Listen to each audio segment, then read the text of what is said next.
Geek Out! Hey, welcome to another installment of Catching Up. I'm Sam. I'm Chris. And we are back from being back in the New York groove. God, that was just terrible. Yeah.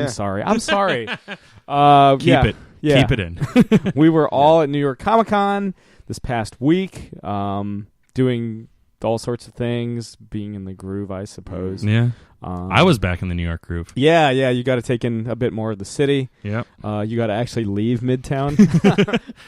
Thankfully. Yeah. Whereas, I don't know, it's a fun show, but it's an exhausting show. Man. Yeah. But yeah, we've got another interview, of course, with Alex Campi and Tony Parker, the creative team behind the Image Comics series Mayday, which debuts on Wednesday, November 2nd. This is Alex's third time on the show. She's getting close to getting a medal or some sort of award. It's what, 5 to be an ace?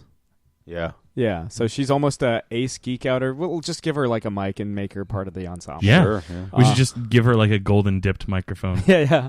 But not real gold because we can't afford shit. No, we can't. We just have to get that Krylon stuff. Yeah. Anyway. I do have a shitty mic that we can give her, though. We can't even give her a good one? Oh, that's right. We're poor. We're poor. Yeah, of course. Yeah. But yeah, without much further ado, let's have them talk about the book. And joining us this week, we've got Alex Campi on her three-peat appearance, and Tony Parker here to talk their Image Comics series Mayday. Issue 1 comes out on November 2nd. Guys, thanks for coming on the show. Thanks for having us. So, Alex, I feel like the last time you were on the show, you were talking about doing a lot of Cold War espionage research, and I assume that Mayday was the end product of all that research. Yes. Here for my hat trick appearance, yay! I fell into a research hole really hard. I mean, I love research. I will research. If I have to write a story about something, or I want to write a story about something, I will completely over research it. Not to the extent of not writing. I'll be writing at the same time and making notes, but I just find that it brings all the plot bunnies to the yard. It's amazing, especially if you're reading primary sources, i.e. autobiographies, people telling their own stories about what was what they were doing in the middle of historic events. It's it's fascinating, and comparing the different attitudes between a lot of the different KGB and Soviet government defectors with the CIA case officers on the other side, and then some of the officials from some of the other Warsaw Pact countries.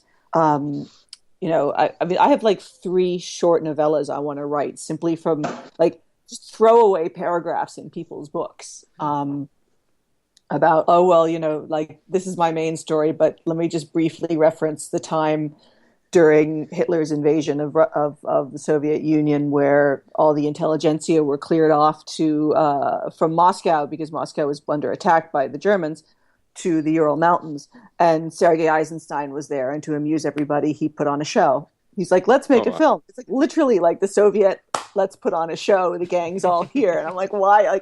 There's got to be some sort of Russian film of that, because if there isn't, there should be. There might even be the film that Eisenstein made, and I have to look that up. But that was a paragraph in Misha Wolf's autobiography, the former head of the East German Stasi, the outward-facing foreign service part of the Stasi, not the inward-facing repress your own people one. But yeah, I had enormous fun researching this, and it brings through a lot of little moments in the book. There's an entire scene where one of the characters goes into a supermarket that's based on reading about defectors' reactions to the United States. I remember the first time you came on the show, Alex, you were geeking out pretty hard over the lives of others. Was that part of the research for Mayday, or was that just simply you just wanted to kind of watch a movie about the Stasi? I'd seen it a decade ago. I saw it when it first came out at the London Film Festival, and I just thought it was I thought it was an amazing film then. I still think it's an amazing film now. It's one of my top 5 spy films ever, and it's probably up in the top 3. It's got the best last line of any film, which I'm not going to spoil for you. Yeah, you should go see it. Yeah. Oh, I mean, Florian von Donnersmarck, German film, about 2005. Oh, without saying what said final line is, yeah, it's tear-inducing. Just that last moment. It's perfect. It's perfect. It's so minimal and subtle and perfect.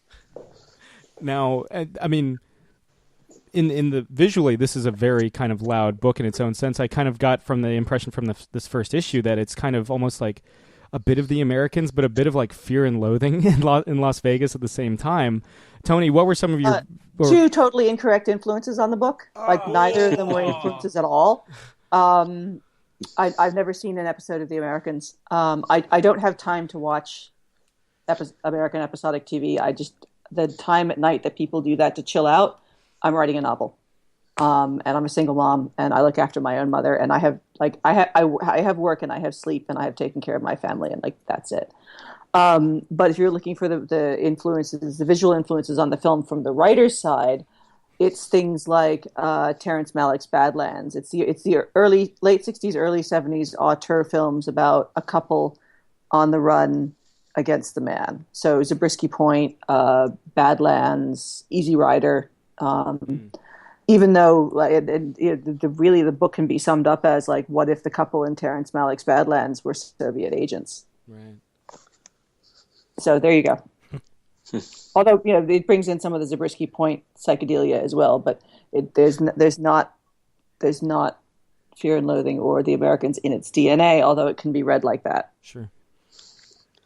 Yeah, I didn't use either of those either. I'm familiar with The Americans, but it's more of a thing I can make sure I'm not pulling anything from there because not out of ego. I just want to make sure that whatever reader picks it up has their own separate experience than a continuation of something they may already be familiar with. So when I approached it, I try to see it as its own entity because Alex gave me this wonderful script, and for me to peek through, I'm like, what can I do to make this its own very own thing? I mean, she did say, here are some references, here's some things to pull from it. But I also want to make sure not to just do a carbon copy or too much of a copy of those original source materials. I want to do respect to the script and make it its own beautiful entity. And I try not to over-ref when giving things to Tony. It's also because it's set in a historic time. Sometimes if I can save time, if I've already looked up like what radio they'd be using, I'm like, here's a link to because sometimes it's historic things like or anything with a lot of like guns or military stuff. The artist spends like half a day researching it if they want to get it right. And you kind of feel bad about making them do that. So you throw in links where you can to make their job easier. I know I didn't make the job completely easy, but hopefully ameliorated some parts of it. For me, it's what tells it's what tells a story. And Alex was wonderful about doing where it's like, here, check this out, or I really like this location here. I'm like, oh, that's wonderful because it gives me at least a starting off point. And then I can take it from there and make it so it just fits whatever the character of that story is that much more. Yeah, and Tony, you've also kind of juxtaposed. I mean, you've got the gritty realism of 1970s, like the 1970s desert backdrop. But then you've also got just these like drug-induced sequences, these almost like a psychedelic like orgasm, just like this complete burst. So, thank you. Yeah. So I mean, was that kind of? I mean, again, you were mentioning that you kind of have a lot of leeway there, but yeah, I was just kind of curious about that process. Part of that, I want to give full respect to Blonde, who did the coloring, because he really helped make those pages pop. I want to make sure that respect is given to that. Part of it, there was some parts where there were specific elements or images she wanted in the script. I'm like, looked at those, like, that's wonderful. And other parts there was an opening part where I'm like, okay, let's see what we can do, again, make it its own. And really try to focus on not a, wow, look, I'm having a dream because there are midgets here, but more I'm having a dream or I'm having a hallucination because these are things that don't exist in reality. These are visual distortions, and really trying to work with those distortions, or not just have it work with distortions in the graphic novel narrative to allow really to try to use the medium to its fullest. There is a question, and I hopefully won't get my references or inspirations wrong again, but there's a very... Like it's a couple panels that kind of I feel like is just a straight up homage to Blue Velvet that involves blades of grass and a beetle on one of those blades of grass. That's not Blue Velvet. That's a Wrong Lynch film. Right reference, Wrong Lynch film. It's almost Lost Highway. I think so. Okay, cool. Well, Yeah, I'm like, no, it was a direct reference there, and that was Alex's idea. She's like, I want this in here. I looked at it and I said, oh, that is wonderful. I'm happy to put it in. I guess I get half credit There on you that go. one. Yeah. Hey, you get credit. We'll give you credit for that one. Now, I mean, there's one of my favorite moments in Alex in your other book, No Mercy. There's a moment, I want to say it's like an issue like 7 or 8, where I'll just kind of, it's not too spoilery at this point, where a suitcase of cocaine cracks open, and just without missing a beat, Clapton's cocaine kicks in. And I feel like there's a lot of those kind of moments. I mean, they're listening to like the car radio and stuff here in Mayday, but there's a lot of those kind of moments in this first issue too. So was that a very conscious decision to have music play such a key role in the backdrop of the story? Yes, I mean the No Mercy, the suitcase popping open, or I think it was in a backpack at that point, and the Clapton reference coming on was. I let her No Mercy as well. I let her both No Mercy and Mayday. It's become, for my creator-owned work, it's becomes something that's quite important to me because it enables me to then fit the dialogue and the sound effects directly to the art, like it's like a sort of a bespoke, tailored suit, rather than someone else, like a third party, just looking at the script and slapping it on there. I can do these like on the fly, last minute, quite minute, but often quite important revisions and additions of sound effects where I need to lead the eye, or sometimes to bring the eye to a particular detail of the art, I'll sound effect near it because you're drawn to the letters, and then you'll notice that like the keys in the hand go chink, so you notice that there are keys in the hand. So it's a very important part of the process for me. But also, I often, the letterer is often the last one to get the stuff, and especially with No Mercy, we get quite silly with it. So there's like, I think Carlo had penciled in, some lines from that song, and then I just left him in there when I was lettering because I just thought it was funny. We do dumb stuff like that in No Mercy all the time. With Mayday, it had been the book had been conceived as, if successful, a series of discrete miniseries starring mostly the same characters, though some die and get replaced and stuff, set during specific years of the Cold War, but also so to trace the history, like some modern history, through very specific events of the Cold War, which feel very relevant today. I mean, today feels very close to the attitudes of 1971. The great deal of unfocused anger, a lack of hope, a lot of death, being wrapped up in stupid wars that have been going on too long, that are unpopular, dangerous politicians. The parallels are immense. But I can talk about them more through referencing something in the past, whereas people wouldn't be as excited to read it if I was referencing things right now. And another part of the DNA of the book was that it would be histories of moments in popular music. So the Mayday was meant as the coming out of psychedelia and into metal book, because in 1971, we still think it's all free love and stuff, but Sabbath had 2 albums out. The Stooges had both their Elektra albums out.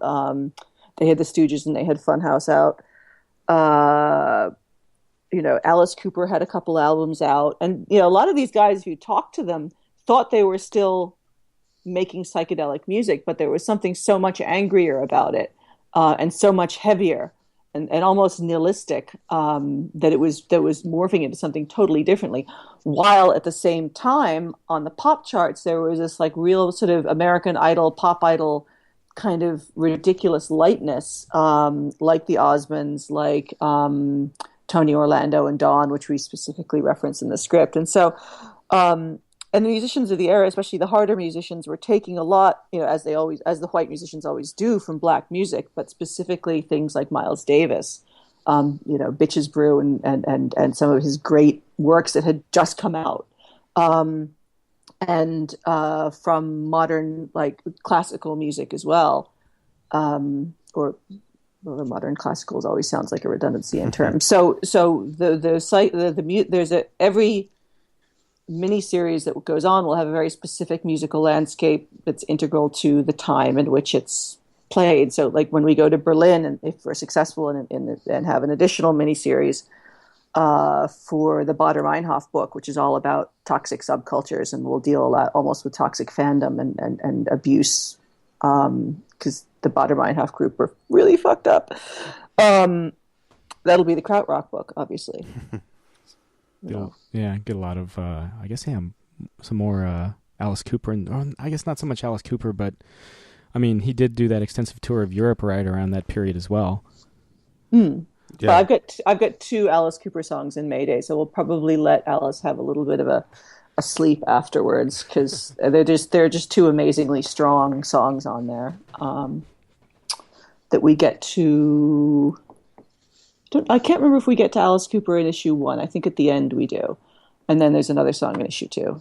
Well, I'm glad you touched on 1971, because I've been speaking about autobiographies and talking about where people are in history moments. I've been reading or audiobooking Pete Townshend's autobiography, and 1971 was Who's Next, where reading his book, he's just the angriest guy when and it sounds like his time in the Who, he just salty. Yeah, he just really did it out of necessity. He wanted to be this artist in art school, and the Who started, and he was like, I guess I'll keep going with the Who, and 15 years later he's doing this or that. But yeah, no, it's interesting talking about especially just that era of music of just the promise of free love. It ended. The promise of the summer of love. So absolutely, and the hippie movement was dissolving into drugs and selfishness. There were still riots in the streets. Kent State had been the year before, 4 dead in Ohio, or Ohio. And all the rock stars were dying. It was Janis, Morrison, Jimi Hendrix, all at the age of 27. Yeah. Yep. I do have to ask. I mean, I off mic we were talking. You had watched the Jim Jarmusch "Gimme Danger" documentary. I was wondering, what you thought about that. I loved it. I mean, I'm a huge Jim Jarmusch fan anyway, and I'm a huge Stooges fan. And you come out of it just thinking that Iggy and the Ashtons and Mike Watt, who almost accidentally kind of restarted the Stooges by playing with, and Jay Mascis from Dinosaur Jr., who almost accidentally restarted them after Todd Haynes' Velvet Goldmine, when they were brought in to record a couple tracks, and Rob Ashton met Mike Watt, and they sort of started doing some playing together, and then Mike had an accident and almost had to relearn how to play bass. Mike Watt's the legendary bassist of the Minutemen, and if you haven't heard the Minutemen, please go buy Double Nickels on the Dime just right now. Do not pass go. Do not collect $200. You can download it while you're still listening and thank me later. If you haven't listened to the Stooges much, you really also need to go do that. But you end it with these guys have lasted a long time, and they're really honest about what they went through. I mean, when the Stooges kind of fell apart, when they couldn't, even though they almost single-handedly ended the '60s and ushered in punk rock. The Ramones met because they didn't like each other. They were just the only 4 guys in the school who liked the Stooges, so they started hanging out and started playing music like the Stooges, and then that became the Ramones. But Scott Ashton was a taxi driver for a long time, and he was doing shitty session stuff for $10 a night, 3 or 4 shows a night with bad bands, and he was the drummer of the Stooges the whole time, in the lacuna when the Stooges didn't really exist, until they properly got back together in 2003. So here's again, this is a plot funny. Here are guys who were part of one of the most influential bands of the modern era who couldn't get jobs in music after their label dropped them. While straight after albums like Raw Power. Do they touch on David Bowie's involvement with Raw Power? They do. There's not much about Bowie. He's not interviewed in it. And you don't, I was kind of hoping for a few more David Bowie, Iggy Pop stories, because, I'd really like to know what they got up to in Berlin. And Brian Eno, who I think was also involved for a little while, but they didn't really, it didn't include that. I think maybe I mean, they'd started the documentary fairly early on because one of the Stooges that they interviewed extensively died in 2014, and they had a lot of material with him and with Iggy. So they would have had time to speak to Bowie, but they didn't for some reason. Maybe they just wanted the focus to be on Iggy and his band rather than bringing in like all the other stars. Yeah, I was kind of bummed I didn't get the chance to, because I think Iggy announced after his post-pop depression that was basically it for him, and at least in terms of touring and all that. So, well, both of the Ashtons are dead. yeah. So, like, he can't, like, their second guitarist, who came on after Funhouse, is still around after a long career in Silicon Valley, amusingly, because he went off and did computer science. But, there's the band is dead. They are literally dead, which is very sad. Yeah. And not from like anything exciting like drug overdoses. They just got old and died. Yeah. It's been a rough year for that. I mean, I know the Ashtons didn't die in this year, but I mean, this year we lost, Bowie, we lost Prince. So yeah, it's kind of been rough. Yeah, I think those two are secretly holding the universe together. Oh yeah. Now that they're gone, like shit's fraying. Yeah, just watching how things are going these days. Yeah, but so to take it back to the book, I mean, over again in No Mercy, you've got the kind of Rebel years back column. Can we expect some kind of a similar kind of back column or back matter going into Mayday? Not really. I mean, everybody's always like, what extras are you going to give the reader? And I'm like, the reader can sit down and chill the fuck out. Like the very fact that we made this book, that's enough. Yeah. Like, I wrote the book, designed it, with Brendan Wright, produced it, lettered it, did the graphics on the I do the graphics for it, the solicitations, the marketing, everything. And people are like, why aren't there more essays in the back? Like, fuck you. Well, there are also more pages per issue as well. Yeah. I love this that. this isn't an 18 or 20 page issue book. Each one of these issues have 23, 24, 25 pages, 26. Oh, there's a lot more than that in the final issue. So with that, I think we'd all rather focus on getting the story versus the other side of it. Yeah. I mean, in something like, The Wicked and the Divine or some of Ed's books, who's always great with back matter. I mean, Ed's also got a lot more infrastructure than I do. Ed makes a lot of money. I don't. Brubaker. We don't have the bandwidth to like bring in guest stars and organize more than we already do. I mean, I'm going to write, as I did in issue 1, I'm going to write a piece about the music. And if we ever have room, I might write something about my 5 favorite spy films. But that's really like, that's all you're going to get. I want to explain the playlist because it's important and I like talking about music. But other than that, you're, as Tony rightly points out, you're getting like 24 to 28 pages of sequential art and story per issue. One of the reasons I publish with Image, because I run long. But I don't feel like the stories are decompressed. The stories are very compressed and long. They're as long as they need to be, or at least on my side, they're as long as they need to be. It's not we'll just stretch it out, we'll pad it out.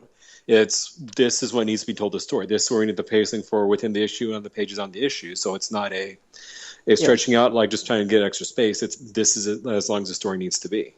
Yeah, right until you're done saying what you have to say and then stop. Yep. Golden rule of writing. I love that. Just sit down, shut the fuck up, and read the book. Oh, that's so good. Was that part of the decision to make it a kind of a series of miniseries then, to kind of have that more self-contained feel? Yes. There were a number of decisions, one of which was, the natural settling down of sales after the first few issues kills books. And we thought with a short, sharp 5-issue mini, we could maintain interest. And then we could take a break. And if the break was more than 3 months, people wouldn't be like, this comic has an irregular shipping schedule. Like, why are you not like meeting our demands? It's like, because I can barely survive. It's like, it's okay. I'm doing this as fast as I can, as well as I can. Just sit down and be quiet. It'll come when it comes. But I mean, our books, when our books are monthly, they are bang on monthly. I mean, like we have essentially the whole book done. And then if we do a second miniseries, if we're able to do that, then it's like having a second number one, and we get all the attention again. And then people who didn't necessarily jump on for the first mini will be very clearly, hopefully, on for the second mini, and we'll still retain the previous readers. And I think in terms of economics and both reader expectations of when the books will be coming out, it's just much more cool that way.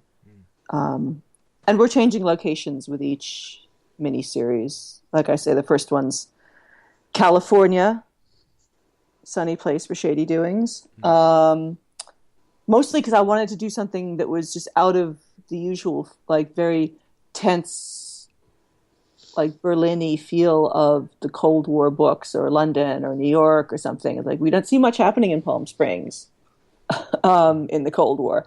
I'd like to. The very few books even really deal with, like, you know, the Russian, the Soviet spying that ended up with them getting our nuclear secrets, which obviously all happened in the middle of the desert.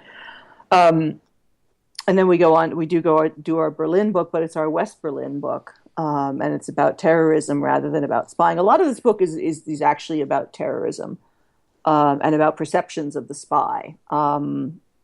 And how calcified the genre is, because a spy is a white, like, a spy is a terrorist who is a white man with a posh accent in a suit. Yeah.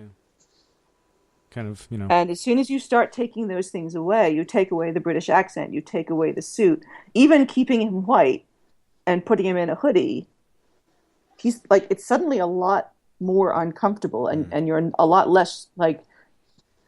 You assume a lot less that what he's doing is correct. That's interesting. Yeah. Put a ski mask on him and it's a totally different thing. He could be doing the exact same thing as James Bond. Yeah. That's interesting. And God forbid he's a brown person. Like, you know, like, everyone's like, make James Bond black. And I'm just thinking, although, yes, we all want to see, like, Idris Elba as Bond.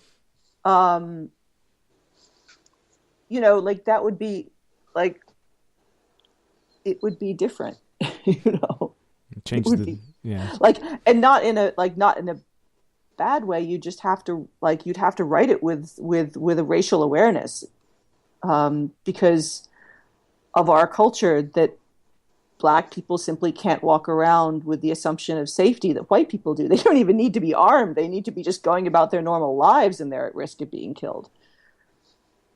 And again, to touch on current events, absolutely, it's a weird time for America or just the world. And I mean, to touch on what Jake was saying about the Who, you know, sometimes it almost feels like we're trapped in old cycles of violence, histories of violence. Yeah, I mean, I've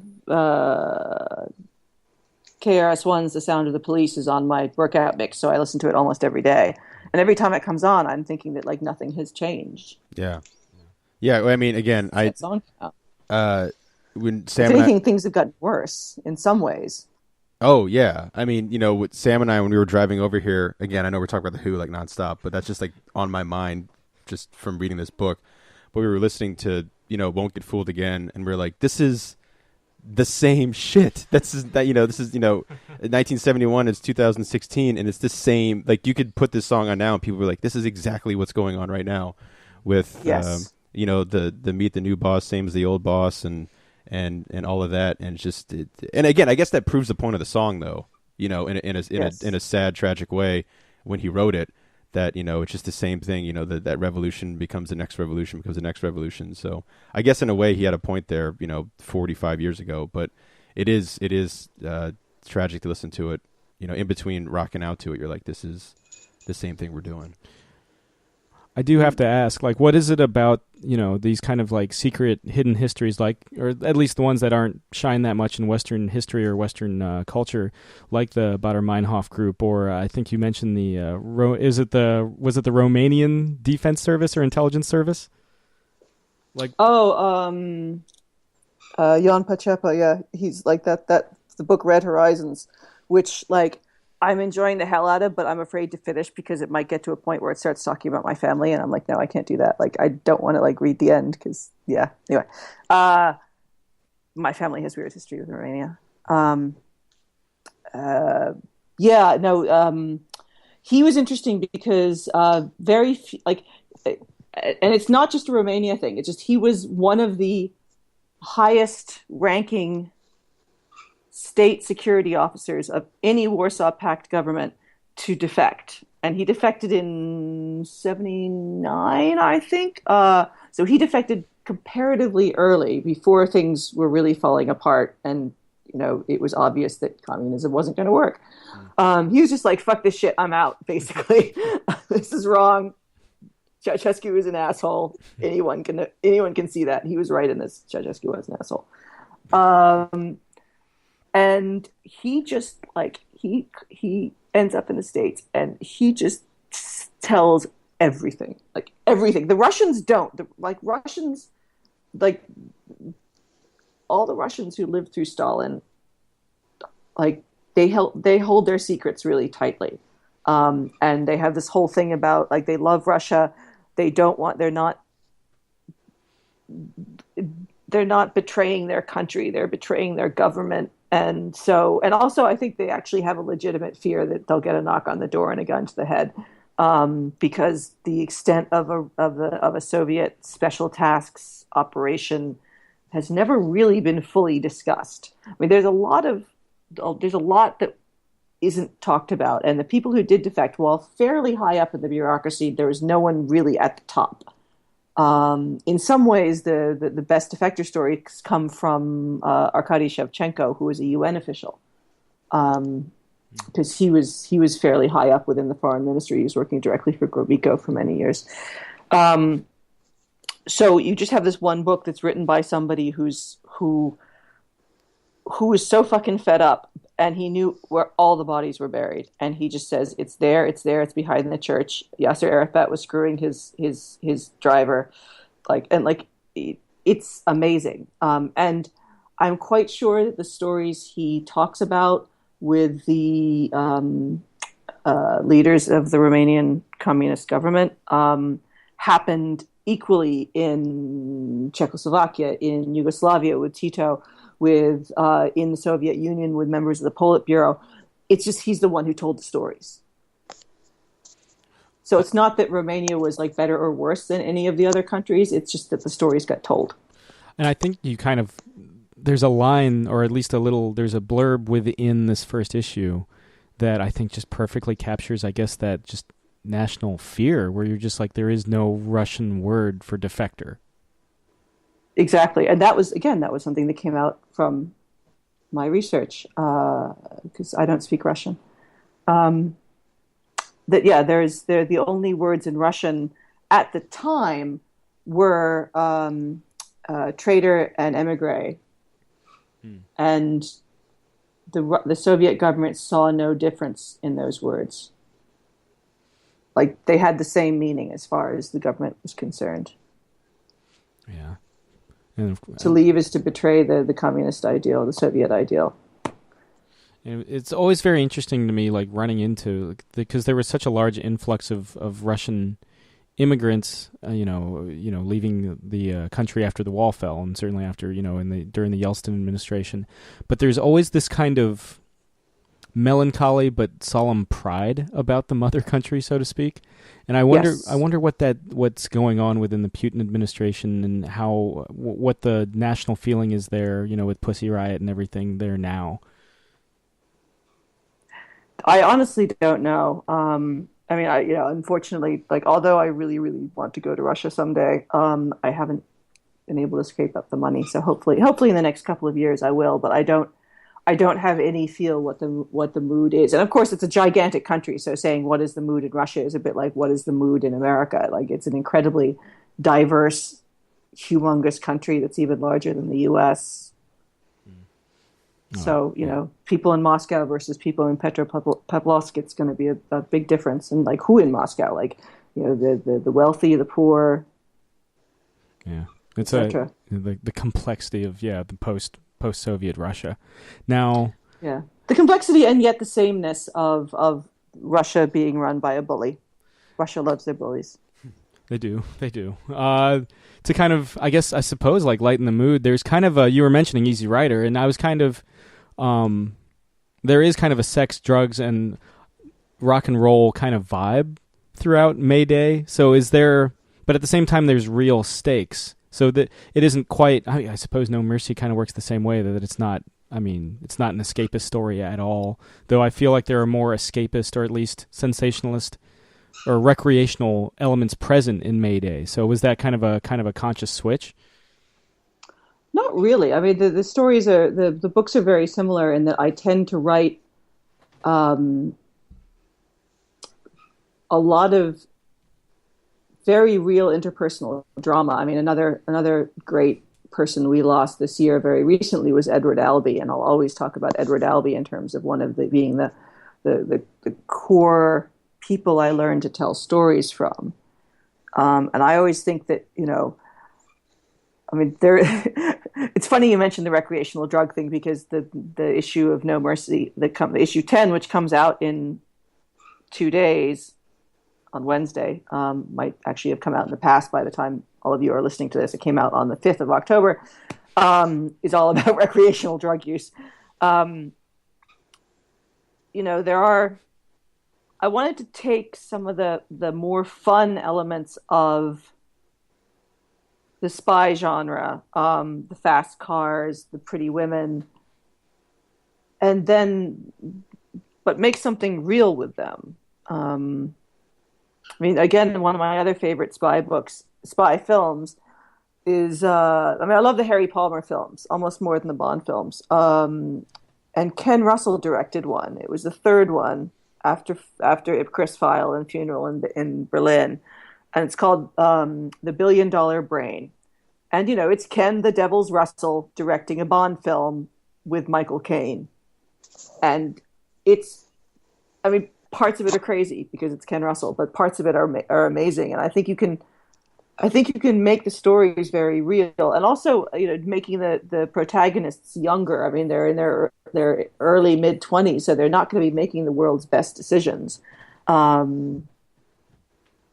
And again, that's also something that comes out of a lot of the reading I've done is there's so many stupid and selfish and just like bad decisions or bad calls made on the fly, like in the history of espionage in the West. It was fun to bring that in and make the characters feel like real people making real decisions, if not always smart ones. Well, I don't think I made any smart decisions when I was 22. Yeah, no shit. Like, they're gonna like, and they're in America for the first time. Like, they're in the Great Satan. They're on like ground zero of the main adversary. And one of the characters, the female character, is Rose, is very sophisticated and has been outside the Soviet Union and been working in a KGB residence, which is she's been working in the Soviet embassy in Hong Kong, or in the consulate in Hong Kong, and been spying for them. So her English is perfect. She's got an uncle in the Politburo. She's been to all like the super fancy Moscow schools and the language institute in Leningrad. They send all the future KGB agents to. Or the first directorate KGB agents, the ones who do foreign service, essentially. This is her first time in America, and she doesn't really because she's nomenclature. She's very high up. She doesn't have the same sense of consequences that Felix does, and Felix, who's the guy, is on loan from military intelligence, basically as someone who will pull a trigger, because they know he'll pull the trigger, but he's a street kid from Volgograd, from Stalingrad. His English is bad. He's really just confused and overwhelmed by America, but also fascinated by it. So he really kind of is depending on Rose to get him around, and she's off making bad decisions. Kind of simultaneously a POV character in Ian Fleming's like Bond as a blunt instrument. I'm sorry, say again? Kind of like Felix is both a POV character and kind of like Ian Fleming depicting James Bond more as a blunt instrument of Her Majesty's government. Yes. Although in the movies, Bond is always presented as very sophisticated, and I think there's more Harry Palmer in Felix. But Felix is a thug, and he doesn't wear a suit. Now, something to take us out that we always ask everybody on the show. What are you guys currently geeking out over? Sleep. I feel like that's the truest answer we've ever gotten. Thank you. No, there are all sorts of things I'd love to see right now, but right now my focus is got a little side thing, but I'm looking for. Right now I'm really geeking over, like, this sounds silly, but the last pages of Mayday, just because it's fun sending it out this way. There's stuff that I've never drawn before. I'm still trying to figure out some of the specifics of it, but I'm having fun with that. But beyond that, no, I'm sleep. God, I'm staying in New York for a month, so I'm geeking out at actually being near movie theaters and being able to go to plays, and like there being bars within walking distance. Because I normally I travel a lot, but I live up in Maine, so I can make last minute decisions like, hey, we're going to go see Deer Hunter at Brooklyn Academy of Music tonight. Let's do that. Or I just decided today to go see the Iggy Pop thing because I saw it. I'm like, I have to see that. So I'm geeking out over being somewhere where there is like culture within easy walking distance. In terms of books and movies and stuff, I'm geeking out slowly over the Strugatsky Brothers' Roadside Picnic, which is the book that's the Tarkovsky film Stalker is based on. And Stalker is one of my all-time favorite films, and Roadside Picnic is just as good or better as the film, and more complex and longer. So if you like good sci-fi, I would recommend it. Definitely give it a shot. Though I think Jake still needs to watch Bring Me the Head of Alfredo Garcia. Yeah, we always talk about Uncle Sam Peckinpah whenever you come on, but I still haven't seen that movie yet. So though you own it now, which is an improvement. Yeah, on Laserdisc, thanks to Chris, but I still haven't seen it yet. I'm the worst. You need to see it. It's so good. I know. Oh, it's so good. Like it's funny. Like after you see that, like a lot of Tarantino and a lot of more modern filmmakers will suddenly make sense to you, or you'll understand where they came from. Yeah, it's funny. I mean, we've probably talked about it before, but the movie I've probably watched most since you've been on, I think just in general with Sam Peckinpah, is The Cross of Iron. Yes, which is fabulous. It is the most. There's squillions and squillions of war films out there, but it's just like the most interesting take on it, and yeah, it's something that when you just like nobody does slow-mo squibs like Sam Peckinpah, and every time I see that scene in Django Unchained where what's his Candyland? face? Yeah, where everyone just gets massacred. But like it's like the Wild Bunch, the big shootout. Yeah, I can't help but think of Sam Peckinpah watching that scene because it's just squibs galore. And I mean, except for the hip hop, I guess over top. I don't think Sam Peckinpah ever had hip hop in any of his stuff. But yeah, I swear one of these days when we have you on, I'll be able to finally say I saw Bring the Head of Alfredo Garcia. But I'm just warming myself up to that one. I feel if anything, we'll have to like live tweet her our opinions. Yeah. Oh my God! You have to when you watch it, you have to live tweet it, and you have to tag me in it so I can deal. That is your yeah, because it's basically going to be like, this is really weird. I don't know if I like these guys. Holy shit! Well, I mean, I remember like when I as it's obvious talking during this interview, like with when I latch on to something, I just latch onto it for like months and just suck all the fun out of it, and then move on to the next thing. I'm just this like succubus, like you're a pop culture vampire. I'm the parasite. I'm Superman's parasite, and I just suck. So like the Who in like a month, the Who is going to be like the most least interesting thing to me, but like I'm still like in the throw of it, but.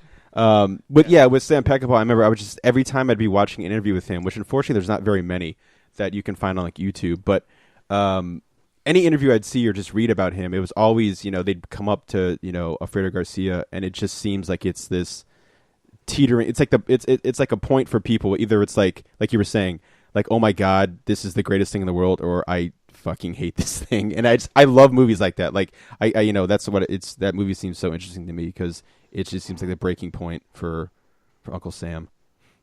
If you're into 70s auteur films, you'll almost definitely like it. I think the people that don't like it are the people that like don't like the auteur film habit of taking like a good half hour to 45 minutes to set the scene. Mm-hmm. And there's a lot of scene setting before shit starts getting super real. And then it pretty much stays super real for the entire time. But, like if you find Deer Hunter tedious, or if you find like William Friedkin's Sorcerer tedious, then you probably won't like Alfredo Garcia. I find those films like so incredibly tense I can barely watch them. Like Sorcerer, like just fuck me, that is a film. Like it is, yeah. Anytime anyone's like, yeah, No Mercy's really brutal, I'm like, no, go watch Sorcerer, and like that, then you'll never want to travel again, especially in a truck. It's a great film. But it was important then to let the characters and the environment breathe and establish itself. Is it true that like so much of the character, the main character in that is based off Sam Peckinpah? Like he based his performance off of him? I don't know. Okay. Yeah, I just remember he wore Peckinpah's glasses, and of course Peckinpah's like, no, this isn't like me, but like he's just very kind of, I guess, wild and kind of out there. And God, I wish he was still on, just the fact he could have written like an autobiography just to hear about the stories behind the scenes of him, because he's just one of the most fascinating characters I think in just film. Yeah. The lead character of Alfred, I think his name's Spider, in Alfredo Garcia, doesn't come off as wild and crazy, though. Oh, he doesn't? Okay. He's just kind of like seedy and past it in some ways, and just looking to settle down, and things get fucked up. As they are wont to do. Yeah. Yes. So okay, well, I swear to God, one of these days you're gonna get We like own a it now. flurry We of own it. tweets, and you're gonna be like, oh shit, why did I tell him to do this? No, it's totally fine. Okay, one of these days, I swear it's gonna happen. Soon. Yeah. Well, again, Mayday #1 is out in comic book shops everywhere and on Comixology on Wednesday, November 2nd. Guys, thanks for coming on the show. Thanks for having us. Thanks for having us. Always a good time having Alex Campi on the show. Yeah. True that. Got to talk some. We always talk. Always Peckinpah. Always Peckinpah. Mm-hmm. Still haven't watched it. It's like Trouble with the Tribbles. I haven't watched Bring Me the Head or Alfredo Garcia, but I will one of these days. We have it. Yeah. Well, I also have access to Trouble with the Tribbles and haven't watched that. The Trouble with Tribbles. Whatever. 5,000 episodes later. But that's going to be like our reunion show in like 10 years. You're Yeah. going to be like, hey guys, I just watched it. Yeah. But yeah, the again, Mayday is out November 2nd in comic book stores everywhere and on Comixology. So definitely check it out. Now that we've all New Yorked for a week, what do you got? You guys got any? I mean, shit, man, you met like one of your all-time fucking idols. Yeah, I met Frank Miller.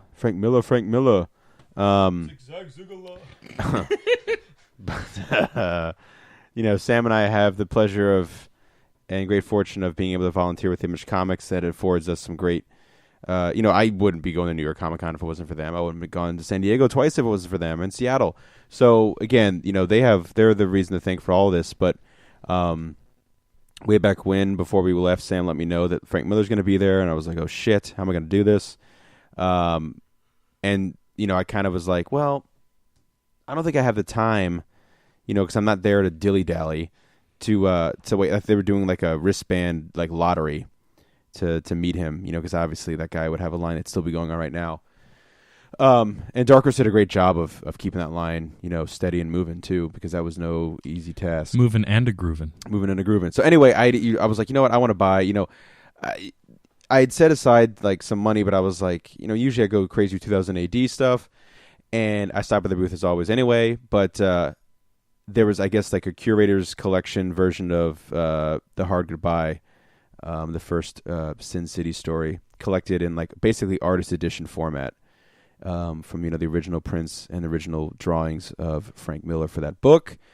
And one of the perks was if you bought it, you got a guaranteed entry in the line and a print that went along with it. And one of the things was I realized that would be a good idea is because, my dad had a Electra thing he wanted to get signed, but they, were keeping it for, obviously smart reasons to a strict limit for Frank Miller signing stuff. And so anyway, I purchased the thing, and it's awesome, and I'm glad I did.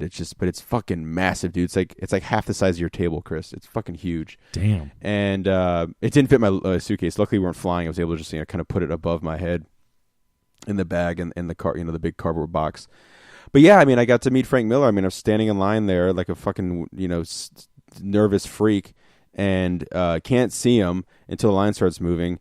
And I turn the corner, and there he is sitting at the table with his hat and his, circular glasses, and looking really good. Like he's I guess he's had some health problems in the past, but he looked really good. He seemed really happy and full of energy. And so here I am hauling this massive tome up there. And everyone has one, just slapping these on the table and sliding them across, breaking the table. And he's talking to everybody and shaking hands and smiling and stuff. And I'm thinking, what do I do? Like, how, what do I say to him? Do I just say thank you? And in the past, I've thought of things to say to people, and I've wussed out or I've stumbled over my words or whatever. But I was like, I got to tell him my favorite Batman moment of all time is in The Dark Knight Strikes Again. I got to do it. So I'm trying to work up the nerve to talk to him and say my favorite Batman moment, which is in The Dark Knight Strikes Again, where Batman uses his razor-tipped cape to cut a Z into Lex Luthor's face. And it's just, I don't know, it's, one, it's incorporating Zorro, but two, it's letting, him be his, his own hero, his favorite hero for a moment. And so I'm like running this in my head, and I go up there, and he looks at me, he's like, hello, or hi, and I'm like, shit!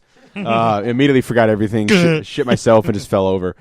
But I'm, again, I'm like, I'm talking to Frank Miller, and so I'm so happy I could shit. Yeah, and so, and they give me the print too, and I open the book, and he signs it, and he signs the print, and I go, thank you so much, and he's like, oh yeah, thanks, and I was like, I gotta do it, and so I just was like, by the way, my favorite Batman moment of all time is in Dark Knight Strikes Again, where Batman cuts a Z, slices a Z into Lex Luthor's face, and he stops. He's finishes signing. He looks up and he's like, "You must be a Zorro fan," and kind of laughs. And I'm like, "Well, yeah, I am."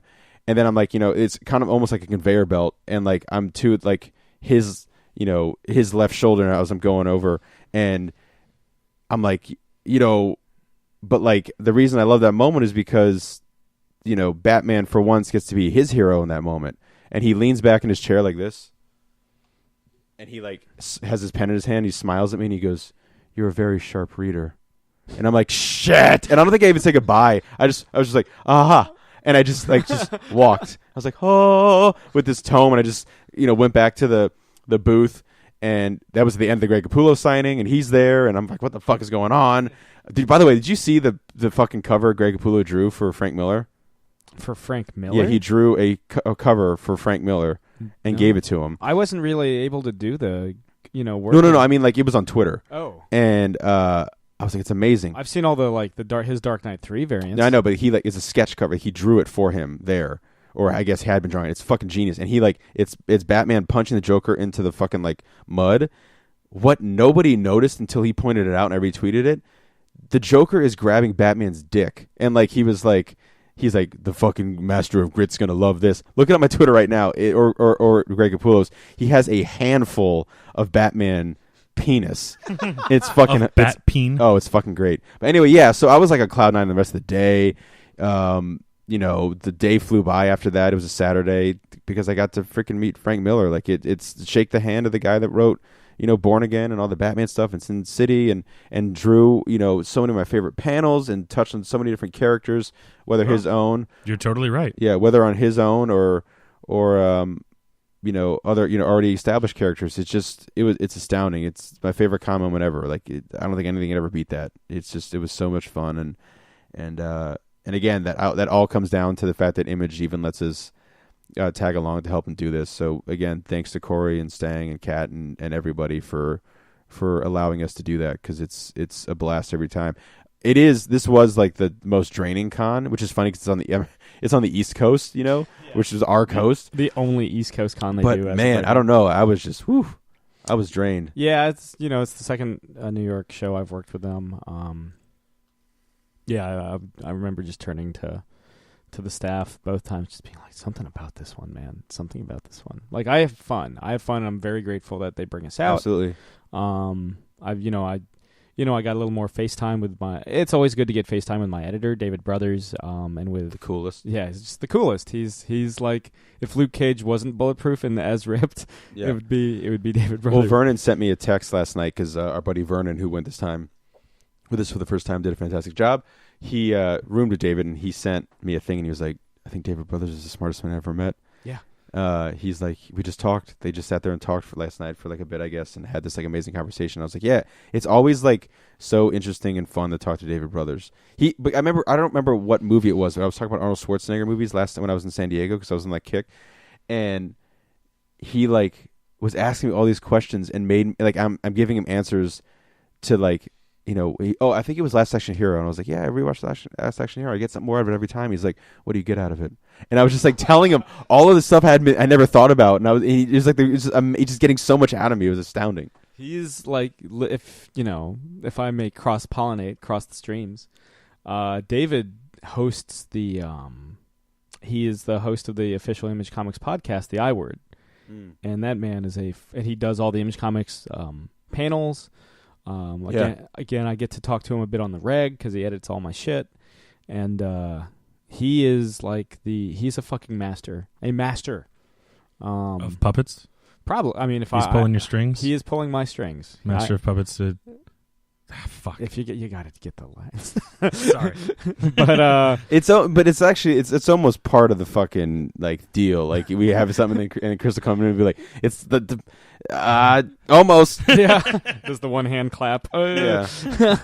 No, I mean, sorry, it's a sickness. Yeah, the sickness is rising, and he is the cure. Yeah, David is the cure for anything. And I got to talk to Eric Stevenson, a little more. And apparently he was recommending a pizza place to Stang, who runs the show, and Stang was like, "Oh, no, that's Sam's favorite pizza place." And so I got to talk to him about fucking like pizza. That Italian place. I will near just Penn? say, yeah.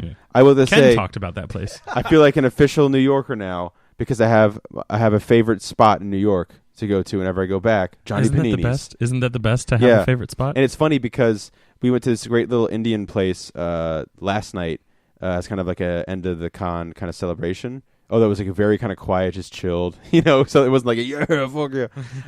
Just kind of like, oh, okay, we're good.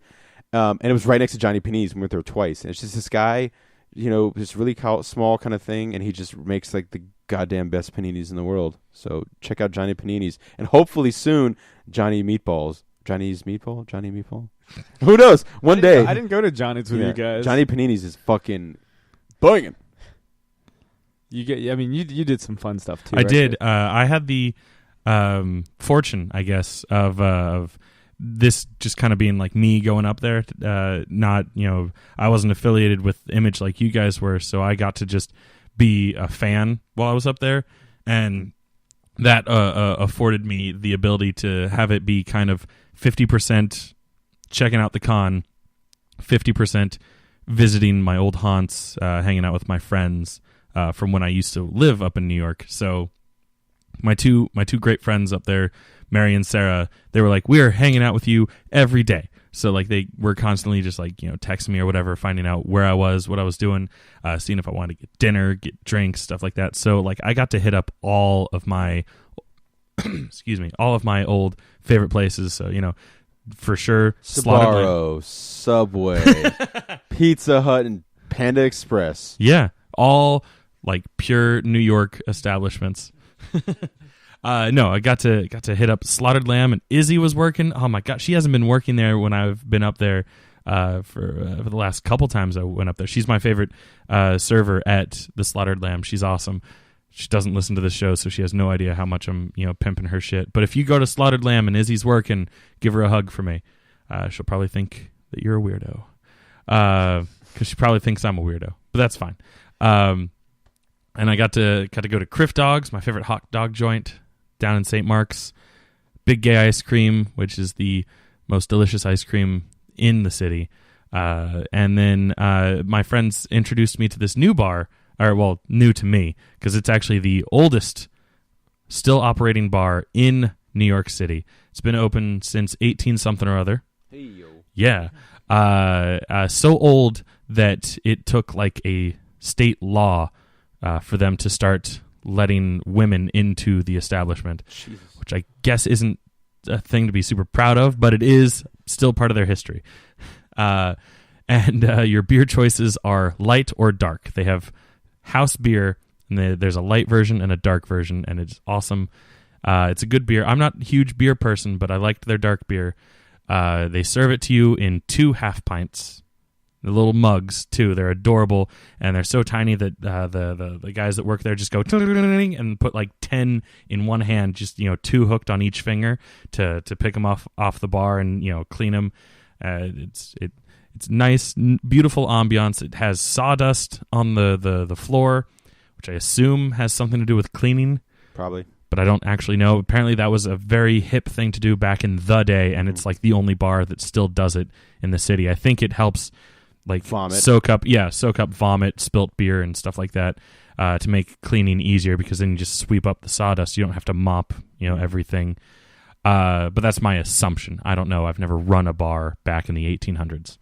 But yeah, so it was lots of fun seeing them. It's great because every time they see me, they treat me like I'm a celebrity, and it really brings up my spirits because, as you guys know, I have trouble with feeling down about myself constantly. So being around people that treat me like I'm like it's a big deal that I'm hanging out with them, because they only get to see me like once or twice a year. Definitely. And apparently I'm pretty cool to them. Yeah, I'm bummed out I don't go up to New York more often. Yeah. It's just, especially with the special edition out now, and because that was always a fun excuse to go up there. And I'm going to try to go again sometime this holiday season because, I feel bad. I was there for almost a week this past week, and I didn't get to see my family in the outer boroughs at all. Yeah, something I haven't done since I lived up there? Christmas time in New York. And Christmas time is a great time to be up in New York. I mean, we all saw Home Alone 2. Yeah. Commentary available now. It is. It is. Both Home Alones. Yeah. Both the ones that matter. Yeah. I mean, there was a time where, you've lived in New York. I've thought about I got very close to moving to New York myself. I remember that time because that was when I lived up there. Yes. Yeah. I was doing recon and, all that sort of thing, but that just never happened. Yeah. So no, it's always a good time. Thanks again to Image. I've got some big news coming out of, New York Comic-Con. Hopefully in the next couple of weeks that I can share, at least publicly. I will say something I can go public about. I've got a translation of Beowulf. Do we interview myself? I mean, you can talk about it because you are the interviewer of the group. Yeah. I tried it once and I don't think it went over too well. It was a special episode, but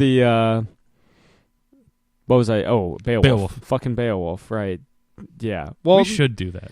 maybe when we get we'll closer. Skype you in. Yeah. But also have you here in studio. We were talking. You were saying. I don't mean to put her on the record, but you were talking about the possibility of Corey coming back on the show. Yeah. Yeah, no, we're friends. On the record, off the record. We're friends, and we talk to her. I talk to her, occasionally on the phone, even though she's basically West Coast, but try to stay in contact. And she talked about how much fun she had on the show and hoping to be back in the area around Christmas time. And she was like, I have to be on the show again. And I was like, definitely, of course. Have to, okay. We need her on the show. She loved being on it. That was a big breakthrough episode. Yeah, and, there'll be a lot more to talk about. We've had, before, when she was on last time, we had never worked a con, if I remember correctly. No, because it was like... And now, between the two of us, combined, this was number 5 for me. Yeah, this was 4 for me because I didn't do New York last year. And I didn't we switched off. I did Seattle, you did L.A. Yeah. So, yeah, combined, it's almost 10 cons, working with Image. it's really just 9. Yeah. But, I hope to have her on. I'd love to, potentially talking to 1 or 2 other Image people to have them on, just who we've befriended. Oh my God! What if we got, we've blown his game up. What if we got David Brothers on? Sure. I don't know how to, to call to the universe to get him, but you knock on the sky and wait for the sound. Yeah. What if he's just like, Sure, guys. I'm like, what the fuck? I'll He just texts you right now. No, he's just in the microphone. Just he comes on and just, hey guys. Yeah, I think he would be the coolest. Yeah, I think he would be the definitely. fucking coolest. Like I said, one of the cool things is, obviously we were really good friends with Corey going into this, but Yeah. when we did San Diego, almost 2 years ago now, the first one, we didn't know anybody at Image besides Corey. Yeah. And I had emailed Kat occasionally. yeah, and I think it's nice that we've kind of created these friendships with a bunch of the people at Image, Yeah. outside of just talking about comic books. Well, one of the first things I said to or David Brothers, because me and him talked quite a bit this past week. He was just like, you've been doing this for some time. Which con is this for you? Like, how many cons have you worked with us? And I was like, this is number 5. And he was just like, my God. Like, yeah, it was. You're right. We have been doing this for a while, and we really have we have outlasted people that work for that company. Like, straight up, like, are contracted with that company. So it's been cool kind of fostering that relationship and kind of being a face for it at these public events, or at least, helping push the product. So, yeah. And of course, without those relationships, we wouldn't have interviews like the Alex DeCampi, Tony Parker interview, or last week's James Robinson. So good. So good. Oh my God, I was listening to the playback to that today, and I was just like, this is one of the, you guys are going to hear some, I mean, if you haven't, there's a lot of interviews, including, previous ones we've done with Alex that are just phenomenal, fucking phenomenal. Yeah, we've been really lucky about all that. And again, a lot of that comes from our relationship with Image, our friendship with Corey. None of the show, our listenership wouldn't be where it is. We almost hit like a fucking mile. I mean, last month was the best month we ever had for downloads. And we almost hit a fucking, without going into specifics, we almost hit a fucking like milestone for a single month. Yeah. But maybe this month, probably not. I've been looking. 5 downloads. Yeah. That aren't all me. Yeah.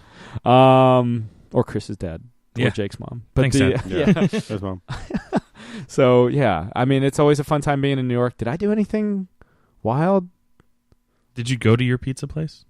Oh, first night. Yeah, Good. twice. Good. At least you got to do the pizza place. Yeah, I got that. That is number 1 on the checklist. Number 2 is their birds. Yeah. Yeah. I saw some pigeons. There you go. There was pigeons in the convention center. Was there? Yeah. I did see that. I got trapped on an elevator at the Image party. Yes, you did. They had to call in like crowbars and like they would shuffle a couple people on the elevator to move them on up, and we get on there and we hit the button and there's like 15 of us or something. It's one of those big like massive elevators. Mm-hmm. And yeah, for like 15-20 minutes, and like there was never any moment of a serious danger, but there was that that millisecond moment, and I was like, what if I suffocated to death in a elevator in New York City on the way to an Image party? It's like Alfred at the end of Dark Knight Returns. Yeah. How utterly proper. Utterly proper. We made it. I did just remember that I forgot to mention something. I got to meet Jason David Frank, the original Green Ranger. I'm bringing sexy back. Yep. These are the does not know how to act. But it was fun. He to wasn't the bridge. He wasn't doing anything specific for New York Comic Con. Whole fucking song. As Jason David Frank, he was hanging out with the Valiant crew. I saw him a lot. He's new Bloodshot. Yeah. I guess they're doing a live action thing, and I saw his playing picture, Bloodshot. and I didn't realize till just now that he's the Green Ranger. Yeah.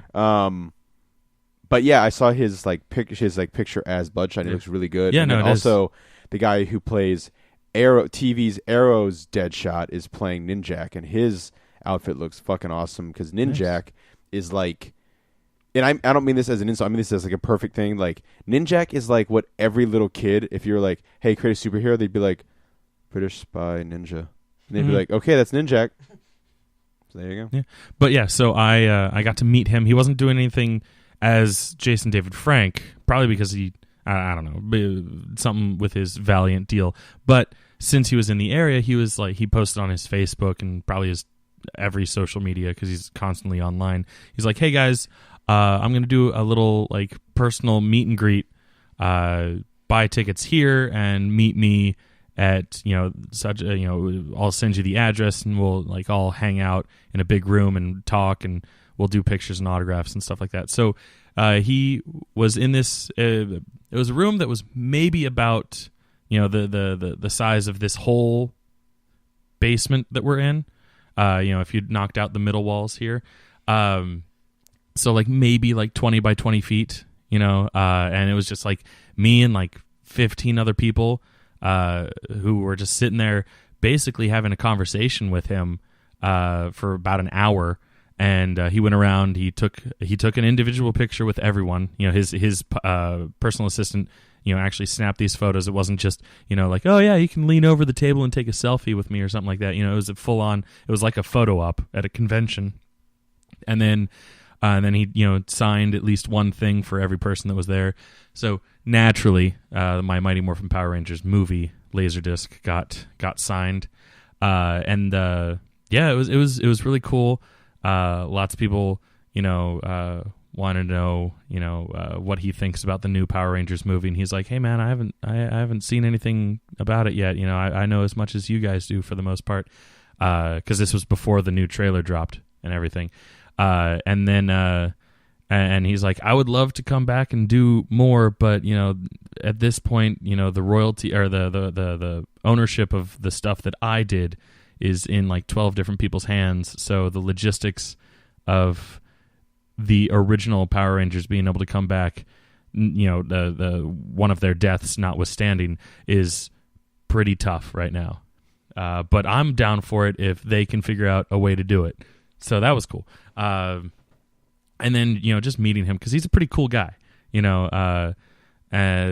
Lots of people wanted to talk about CM Punk because he and CM Punk have a sordid history. And apparently he's like, I would be down to fight him, but I don't think it's ever going to happen because I think they fight in different outfits within the mixed martial arts umbrella. Yeah. So it probably isn't going to happen, but it would be fun. And then, so that, and I got to meet, I also got to meet Sean Murphy. Got a beautiful Chrononauts Back to the Future mashup print from him. Got to thank him for doing some awesome art. And Tim Seeley, who we've interviewed, and I got to geek out about Hack Slash, was selling a new Hack Slash coloring book. Bought that. It was awesome. Bought a couple copies for some friends that weren't able to make it. And yeah. I've talked to quite a few people we've had on the show at this past con. Brian Shermer, Brian Buccellato, all the Brians. Yeah, if we could get Azzarello, that'd be fucking big time. Yeah. Or Bendis. But I set up hopefully some interviews that you guys will hear in the next couple weeks.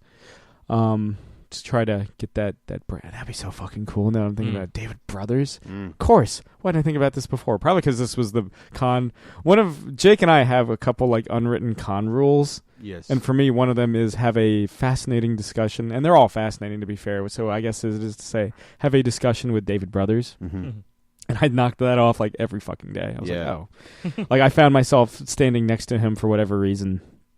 Again, probably because of our own like working relationship, like every single day. I was like, oh, he would just kind of like materialize out of the from between the atoms. Hello, Sam. Yeah. Sam, how are you? Good. How was that panel? It went well. We talked about the return of Southern Bastards. Excellent. Jason Latour, the funniest man in comic books. I got to talk to him briefly. Nice. Yeah. I mean, it was a fun con, but it was it was very much, I didn't strive to have the Frank Miller moments, if only because, I don't know. We kind of lucked out. Dark Horse was right across the way. Oh, that's the only reason that worked. It's because it was right across the way and I was willing to spend some money. I wanted to have a Frank Miller moment and get a signature from Stan Lee because, last New York Comic Con. Yes. But naturally, because it was his last New York Comic Con, every single time I went by the autograph line, it was ridiculously long. And I was like, you know what? That's fine. Stan Lee, he's great creator of comics, but unfortunately, he never created any comic that I was hugely into. yeah, I like Spider-Man. You know, I can dig on some Fantastic Four action, all this stuff. But like, I was raised DC, you know, so that's like my bread and butter. And also my plan of action was to get him to sign my Mallrats Laserdisc because he's in that, and it's his first cinematic cameo ever. So like, that was like what was going to be cool for me, but like, not worth waiting in like a 3-hour line. Cool. Yeah. So I was like, you know what? That's fine. I don't need it. I backed away. I was like, let some other people that like he actually touched their lives, you know, get an autograph from him. Yeah.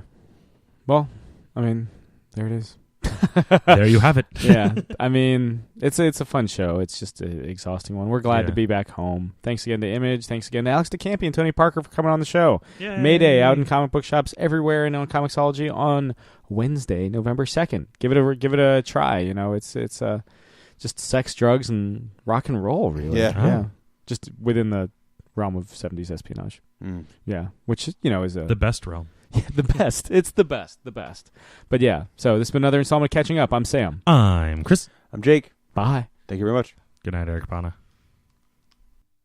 This has been another Geek Out production. If you enjoyed what you heard, hey, you know, we've got a new commentary every Monday. We've got a special episode every Friday. Of course, there's the usual Catching Up show every Wednesday. And you get book club episodes just about every Tuesday these days. Thanks for listening.